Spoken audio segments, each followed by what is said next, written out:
یاد رکھیں جس زمانے سے میں اور آپ گزر رہے ہیں، ہمارے زمانے میں سوشل میڈیا کی بھرمار ہے۔ سب سے زیادہ powerful plate form social media ہے۔ ہمارے زیادہ مسائل یہ ہیں کہ سوشل میڈیا کی رسائی وہاں تک ہے جہاں ہم نہیں جا سکتے۔ ہمارے گھروں میں جہاں تک بھی انٹرنیٹ کی سہولت پائی جاتی ہے وہاں سوشل میڈیا موجود ہے۔ ہم کیونکہ علم نہیں رکھتے، شعور نہیں رکھتے، ہم ایسی چیزوں سے واقفیت نہیں رکھتے، تو جو چیز ہم سنتے ہیں ہم سمجھتے ہیں کہ یہ نئی بات ہے، اس بات میں بڑا زور ہے، اس بات میں بڑی دلیل ہے، تو ہم اس طرف راغب ہو جاتے ہیں۔ جبکہ صحابہ کرام علیہم الرضوان کی زندگیاں اٹھا کے دیکھیں، وہاں حال یہ ہے کہ جب سرکار دو عالم صلی اللہ علیہ وسلم کی ذات کی بات آتی ہے تو وہ عقل کا استعمال نہیں کرتے، بلکہ پتہ کیا کہتے ہیں؟ صحابہ کہتے تھے عقل قربان کن بپیش مصطفیٰ صلی اللہ علیہ وسلم است۔ صحابہ کہتے تھے ہماری عقلیں سرکار دو عالم صلی اللہ علیہ وسلم پہ قربان ہو جائیں۔ یعنی ایک چیز عقل میں نہیں آ رہی۔ عقل یہ مان سکتی ہے کہ ایک بندہ اپنی مٹھی میں کچھ کنکر لے کر آئے اور وہ کہے کہ بتاؤ میرے ہاتھ میں کیا ہے، اور میرے محبوب کریم صلی اللہ علیہ وسلم فرمائیں کہ میں کیا بتاؤں، اگر تیرے ہاتھ والی چیز بتائے کہ میں کون ہوں تو بتا، مان جائے گا؟ عقل مانتی ہے، لیکن عشق کہتا ہے عقل قربان کن بپیش مصطفیٰ صلی اللہ علیہ وسلم۔ اتنا بڑا چاند ہے، عقل مانتی ہے چاند دو ٹکڑے ہو سکتا ہے، عقل نہیں مانتی، لیکن عقل کو بتانا ہے عقل قربان کن بپیش۔ کہا عقل نہیں مانتی نہ مانے، لیکن میرے محبوب کریم صلی اللہ علیہ وسلم نے کر کے دکھایا ہے۔ کیا کیا ہے؟ اچھا سورج ڈوب جائے تو آج دنیا کا کوئی ایسا آلہ ہے جو سورج کو واپس لے آئے، لیکن عقل کہتی ہے نہیں ہے، لیکن صحابہ کہتے ہیں ہم نے اپنی آنکھوں سے سورج کو واپس آتے ہوئے دیکھا ہے۔ اپنی بولو نا اپنی، اور مولا کائنات علی المرتضیٰ رضی اللہ عنہ فرماتے ہیں میں نے عصر کی نماز وقت جانے کے بعد دوبارہ وقت میں ادا کی، وقت جانے کے بعد دوبارہ وقت میں ادا کی۔ عقل مانتی ہے؟ بولو نا جی، عقل نہیں مانتی، لیکن عشق کہتا ہے عقل قربان کن بپیش مصطفیٰ صلی اللہ علیہ وسلم۔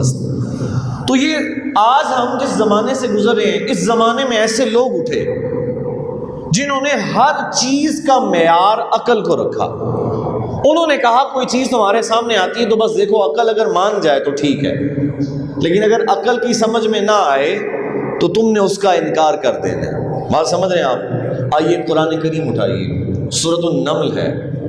رب کریم قرآن کریم میں فرماتا ہے کہ سلیمان علیہ السلام کا لشکر جا رہا تھا تو آگے سے چیونٹیاں آ گئیں۔ کیا آ گئیں؟ چیونٹیاں آ گئیں۔ اب ان چیونٹیوں نے اپنی جو ان کی سردار چیونٹی تھی اس نے باقی چیونٹیوں سے کہا کہ اپنے بلوں میں گھس جاؤ کہ کہیں سلیمان کا لشکر تمہیں کچل نہ دے۔ اب سوال یہ ہے عقل مانتی ہے کہ چیونٹی کی بات کسی کے کانوں میں سمجھ آ جائے؟ عقل مانتی ہے، بلکہ آپ حیران ہوں گے، آپ پڑھ کے دیکھیے، سائنس کہتی ہے کہ چیونٹی کی جو آواز ہے نا وہ کوئی زبان نہیں ہوتی، بلکہ چیونٹی کے سر پہ دو چھوٹے چھوٹے انٹینا ہوتے ہیں، وہ ان کو آپس میں رگڑتی ہے تو اس سے آواز پیدا ہوتی ہے، اور اس سے وہ پیغام دوسری چیونٹیوں کو دیتی ہے کہ رکنا ہے، چلنا ہے، جو بھی کرنا ہے۔ عقل کہتی ہے یہ بات سمجھ نہیں آتی کہ کیسے ایک چیونٹی کی بات سلیمان علیہ السلام سن لیتے ہیں، لیکن قرآن کہتا ہے جب ہم سنوائیں تو پھر سن لیتے ہیں۔ رحمان فرماتا ہے سن نہیں سکتا کوئی، اور لیکن جب رب سنوانا چاہے تو سلیمان، بولو نا سلیمان سن لیتے ہیں۔ پھر یہی حضرت سلیمان علیہ السلام ہے، آپ فرمانے لگے وہ ہدہد آپ کی بارگاہ میں ذرا تاخیر سے پہنچا، تو آپ فرمانے لگے کہ ہدہد کدھر ہے؟ پتہ چلا کہ ابھی تک آیا نہیں۔ فرمانے لگے اگر وہ نہ آیا تو اس کو ذبح کر دیں گے۔ کیا کر دیں گے؟ اب آسان لفظوں میں اگر ہم نے بات سمجھ لی تو مطلب یہ کہ اس کو سزائے موت دے دیں گے، یعنی آج ہدہد نو نہیں چھڑنا، وہ بغیر بتائے کدھر گیا؟ تو تفسیر جلالین میں لکھا ہے کہ ہدہد تک بھی کسی نے یہ بات پہنچا دی کہ تیری طلبی ہوئی ہے۔ پہلے تو یہ مقام دیکھیے حضرت سلیمان علیہ السلام کا کہ آپ کی بارگاہ میں جانور اور پرندے بھی حاضر ہوتے ہیں، تو جب سلیمان علیہ السلام کی یہ شان ہے تو میرے نبی کریم صلی اللہ علیہ وسلم کی کیا شان ہوگی؟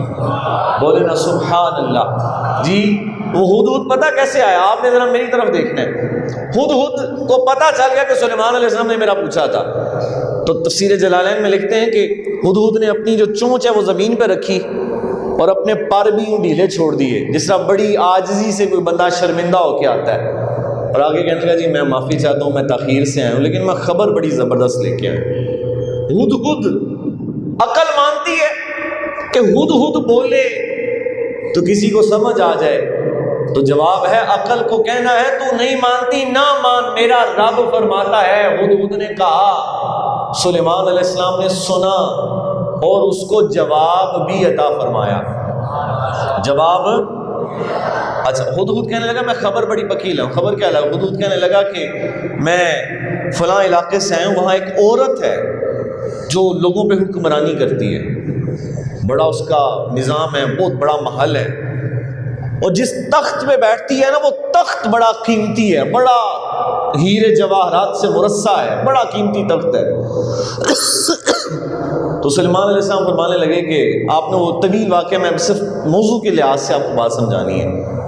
آپ فرمانے لگے آپ نے خط دیا، ہدہد کو خط دیا کہ جا کے خط ادھر چھوڑ کے آیا، وہ خود خط چھوڑ کے آیا۔ بات کو مختصر کرتے ہیں، سلیمان علیہ السلام اپنے لوگوں میں بیٹھے ہوئے ہیں، تو اپنے لوگوں میں فرمانے لگے کہ وہ جو ملکہ بلقیس ہے اس کا تخت مجھے اس کے آنے سے پہلے یہاں پہ چاہیے۔ تخت کتنا ہے؟ 40 انسانی ہاتھ لمبا ہے، 80 انسانی ہاتھ چوڑا ہے، اور یہ نہیں کہ سین میں پڑا ہے کہ جو مرضی اٹھا کے لے جائے۔ ایک روایت کے مطابق تقریباً 3 مکفل کمروں کے اندر ہے وہ، یعنی کمرہ باہر سے بند، پھر کمرہ باہر بند، پھر کمرہ بند، اتنا اس کو سیکیورٹی نظام میں رکھا گیا ہے۔ اور ہے کتنا وزنی وہ میں نے پہلے بتا دیا، اور ہے کتنا دور، کئی 100 میل کا فاصلہ ہے۔ تو سلیمان علیہ السلام نے کیا فرمایا کہ مجھے وہ ملکہ بعد میں یہاں پہنچے، اس کا تخت اس سے، بولو اس کا تخت اس سے۔ تو سلیمان علیہ السلام نے اپنے بندوں سے فرمایا کہ ہے کوئی جو لے آئے؟ تو ایک جن کھڑا ہوا۔ کون کھڑا ہوا؟ تو اس نے کہا کہ میں لے کے آؤں گا۔ قال یا ایھا الملأ ایکم یأتینی بعرشھا قبل ان یأتونی من المسلمین قال عفریت من الجن انا آتیک بہ قبل ان تقوم من مقامک۔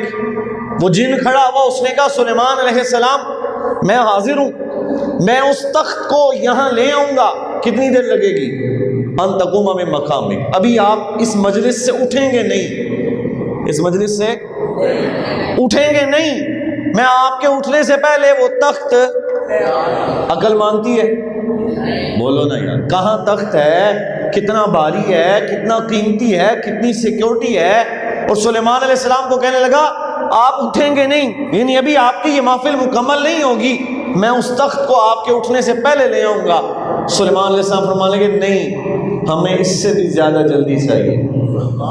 بولو نا یار، اس سے بھی زیادہ۔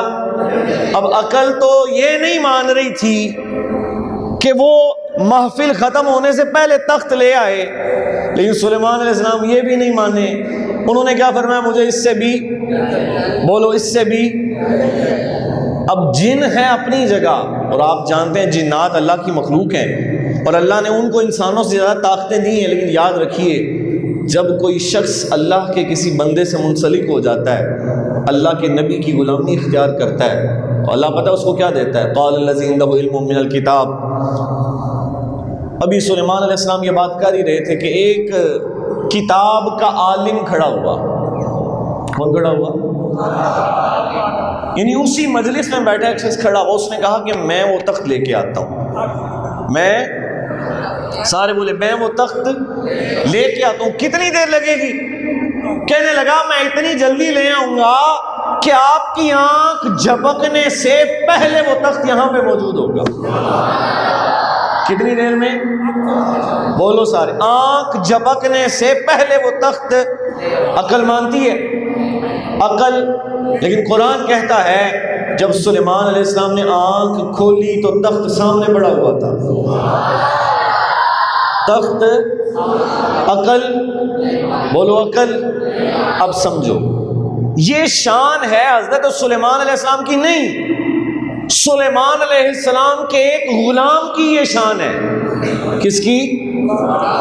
سلیمان علیہ السلام کی اپنی نہیں. ان کی تو مقام چھوڑیے کیا رب نے عطا فرمایا. یہ ان کی مجلس میں بیٹھنے والے ایک امتی آصف بن برخیہ کی یہ شان ہے. تو سلیمان علیہ السلام کی کیا شان ہوگی؟ تو سلیمان علیہ السلام کی جو بھی شان ہوگی تو یہ دیکھیے کہ رب تعالیٰ نے اپنے محبوب کریم صلی اللہ علیہ وسلم کو کیا شان عطا فرمائی ہوگی. تو یہ بات ذہن میں رکھیے کہ آج ہمارے زمانے میں جو ایک معیار مقرر کیا جا رہا ہے، بالخصوص سوشل میڈیا پہ ایک معیار بنایا جا رہا ہے کہ اگر کسی بھی بات کو تمہارا ذہن تسلیم نہیں کرتا تو تم نے کہنا ایسا نہیں ہو. مثال کے طور پہ شب قدر کے فضائل میں بعض جگہ یہ بات لکھی ہے کہ جب شب قدر ہوتی ہے تو تمام درخت اللہ کے حضور سجدہ ریز ہو جاتے ہیں. کیا ہو جاتے ہیں؟ کون؟ تمام درخت اللہ کے حضور. تو ایک نام نہاد اسکالر ہے، سوشل میڈیا پہ عام ہے، اور ہمارے بڑے بڑے سمجھدار بندے بھی اس کے داؤ میں آ جاتے ہیں، اس کے جال میں پھنس جاتے ہیں، اور پھر آ کے تنگ کرتے ہیں کہ بتائیں یہ کہاں لکھا ہے، یہ کہاں لکھا ہے. یاد رکھنا ہے، بس آپ کو آج ایک بات سمجھانی ہے اگر آپ سمجھ سکے اور میں سمجھا سکا.